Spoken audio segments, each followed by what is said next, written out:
கொல்லிமலை எப்படி பொறுக்கும்?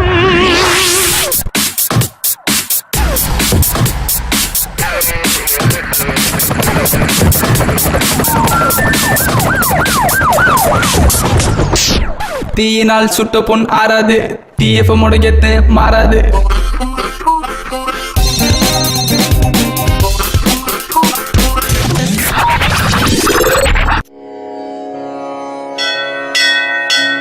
ஹர ஹர மகாதேவகி. பக்த ஒருத்த என்கிட்ட சாமி முதுகெல்லாம் வலிக்குதுன்னு சொன்னான். நான் சொன்னேன், ஈரத்தை துடைக்க துண்டு, வலிய குறைக்க பாண்டு. வலிக்கு வழி பிறக்க பாண்டுபாம்.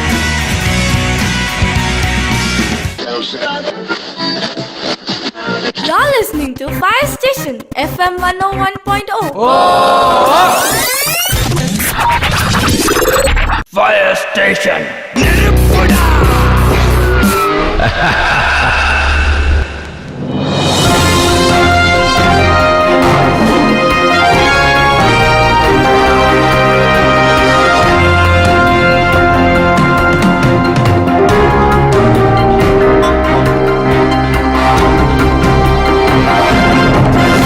So, welcome to Firestation 101 FM. Today on the panel, we have Kevin on one side and Shashank on the other. Oh, wait, how do you pronounce that? Shashank, sorry. Yeah. We have a really interesting topic today. It's the Universal Monster Universe. Shashank, do you want to say something on that? Or?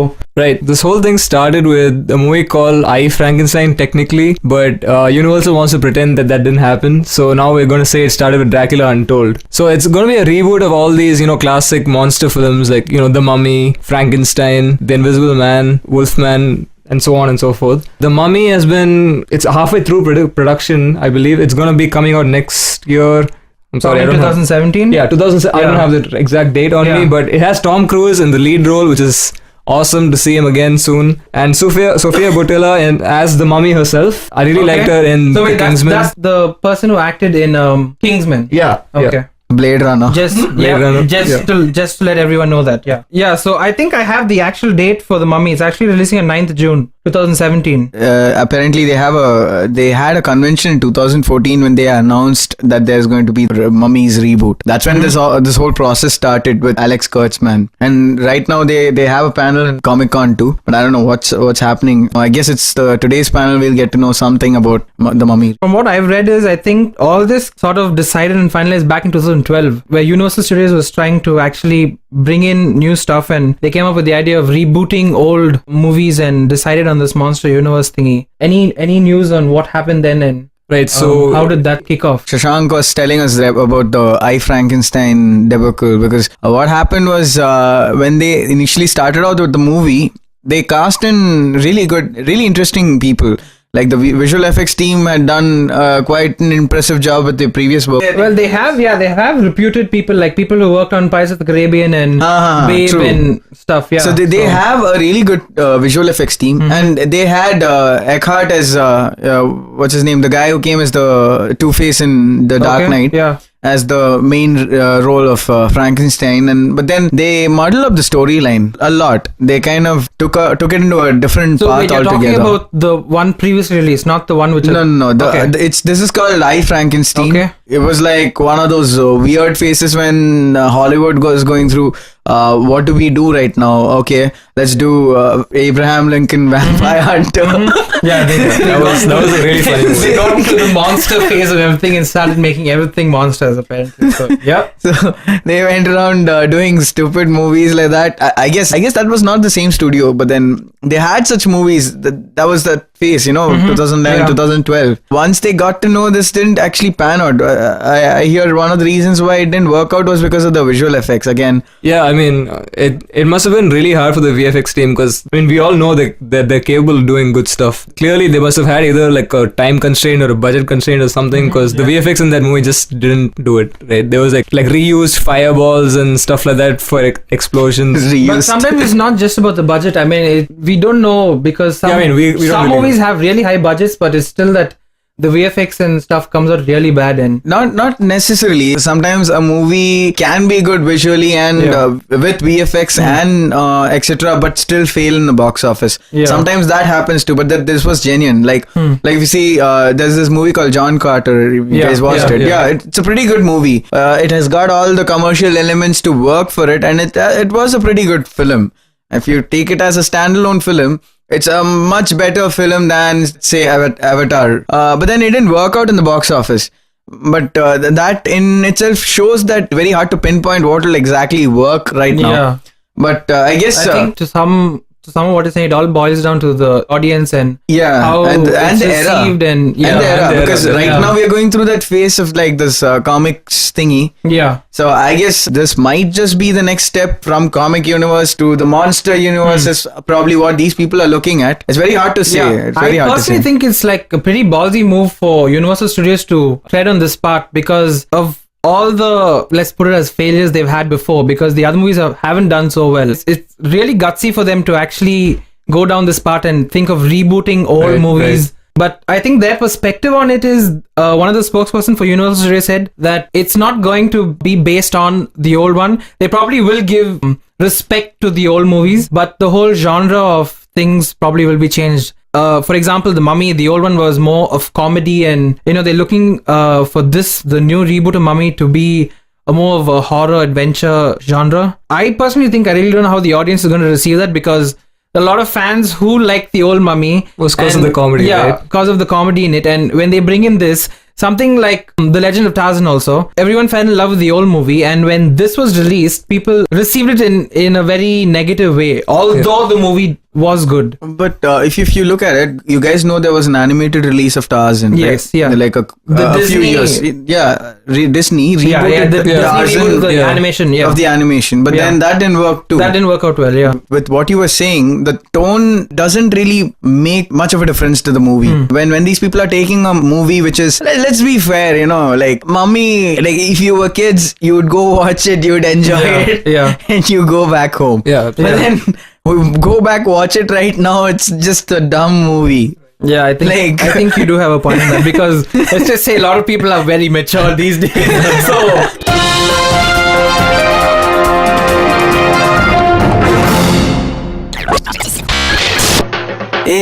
ஜண்டுனா எரிமலை, பாண்டுனா பனிமலை, டண்டனக்கா. வலிக்கு வழி பிறக்க பாண்டு பாம். You're listening to Firestation FM 101.0.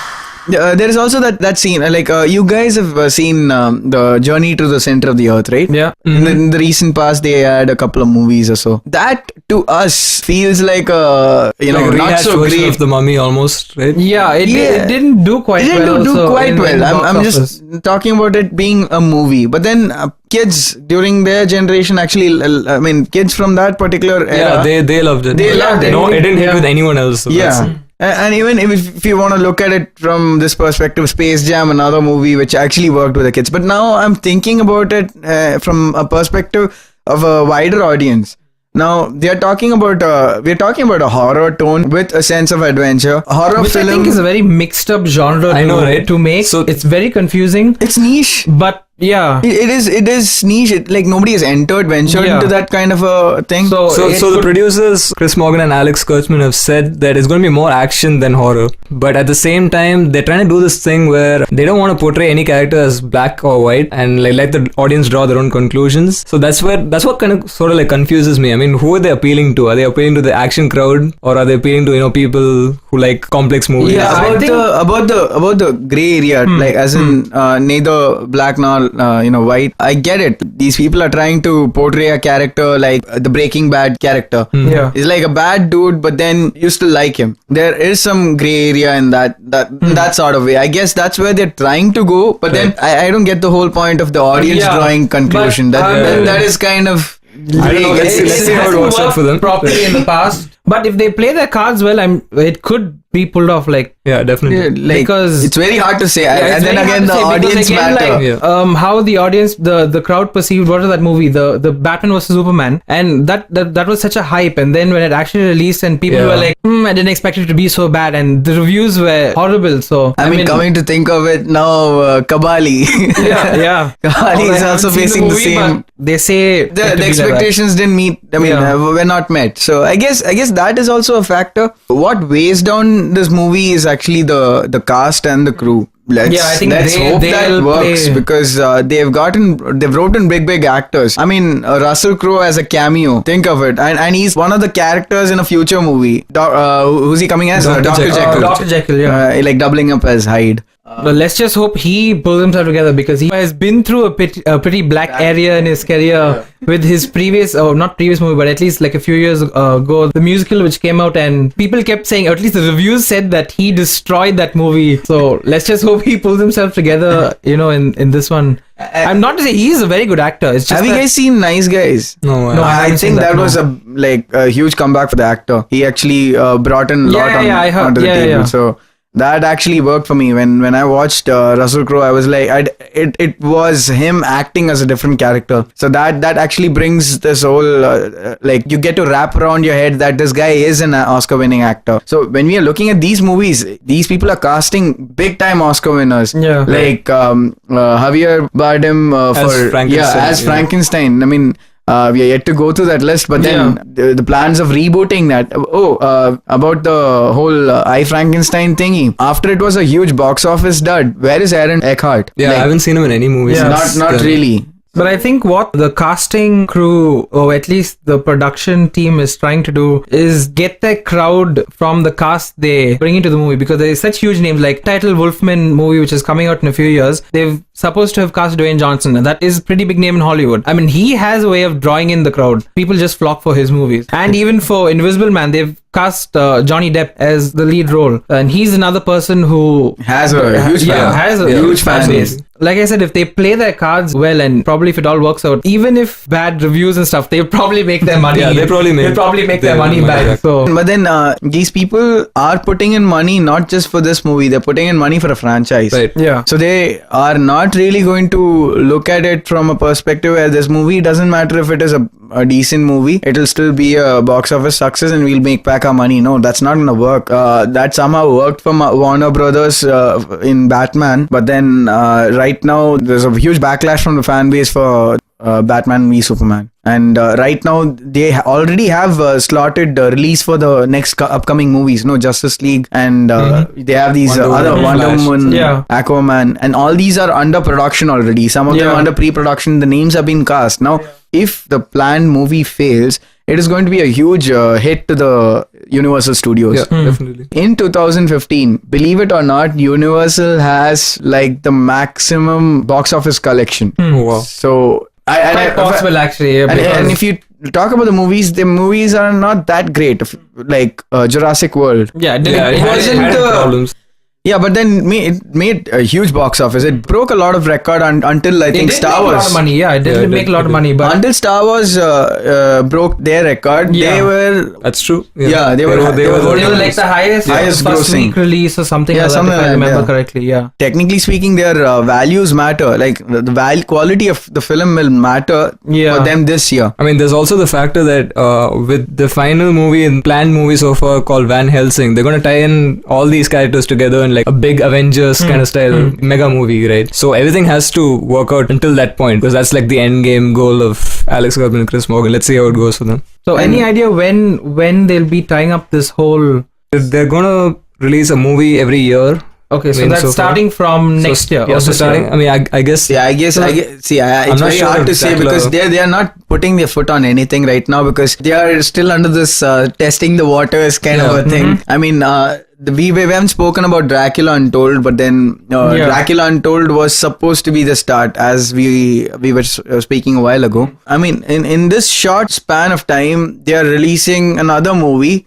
and they have to introduce a new Dracula. Yeah, because they're not satisfied with the movie's reception, Response. so they have to regarding Dracula Untold, they're not satisfied. Yeah. Okay. So they have to like reboot that as well, and then after that comes Phantasm. Wasn't that supposed to be the starting of? I mean, that was like the test run, I guess. I guess the thing that actually didn't work for the movie was the time it released. And also like the historical kind of inaccuracies. Either you make Dracula Bram Stoker's Dracula kind of a thing, or you make Dracula the real life Vlad the Impaler. You don't mix them up and find a balance in between where this guy is like, oh, I'm a nice guy inside, but then but it's so weird. I mean, why would you portray Vlad the Impaler as a good guy?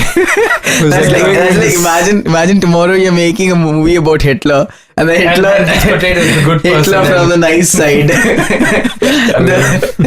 the nice guy inside. Probably let's call the movie that. Looking at the silver lining though, the action was pretty great in that movie. So I would agree. And it's not the cast. I mean, look at the cast. It's got a wonderful cast. The heroine, you've seen Drive. I don't know the heroine's name, but then she was the female lead in Drive. If you guys have seen the movie, so in Drive, she was the same actor in this movie too, and I actually liked the movie for some reason. It wasn't the greatest of movies, but then I actually liked the actor and the actress, and the casting was pretty killer. The acting is it's not the place where it flawed, nor was the visual effects. Definitely. Story definitely was a reason. Like we said, they've already tested waters. Now testing waters with a big name actor with an average story is not going to work. I personally feel so.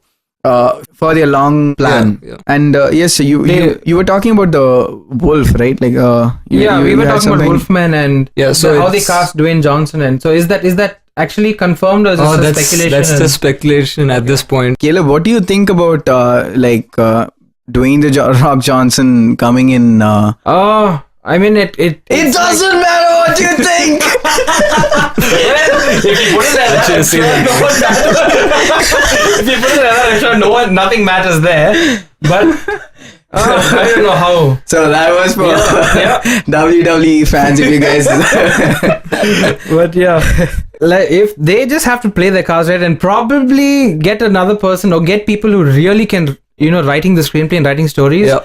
Because without a strong screenplay for this, because let's face it, they have the money. Assuming the visual effects and production value is going to be high. I mean, everything's going to be good visual wise. They should probably, work on their storytelling per se, because throughout the years, it's the stories which have been failing. Oh, wow. We haven't had time for a break. So I think we'll go into a break and come back later after that and talk a little more. So today we have Shashank and Kevin with us on Firestation 101 FM.